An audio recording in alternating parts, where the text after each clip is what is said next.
да се случи токму во оваа година, кога одбележуваме 50 години од возобновувањето на нашата света црква. Долго се градеше овој храм, долго се украсуваше, затоа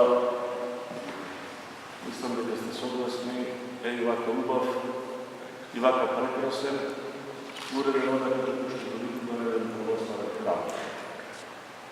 Ова не радува сите, но јас верувам дека најмногу го радува оној кој постави камен темелник на овој храм, а тоа е блажено покојниот архиепископ Клаве. Сум ги слушал тие негови зборови, Свети Климент го заслужува соборниот храм, но и неговиот сотрудник Наум заслужува убав храм во Скопје. И еве конечно тоа се случи.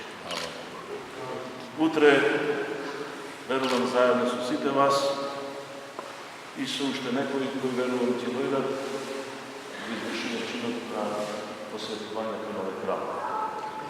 Основното се е подготвено, верувам дека на радост на сите, со Божја помош ќе завршиме тоа дело. За многу година.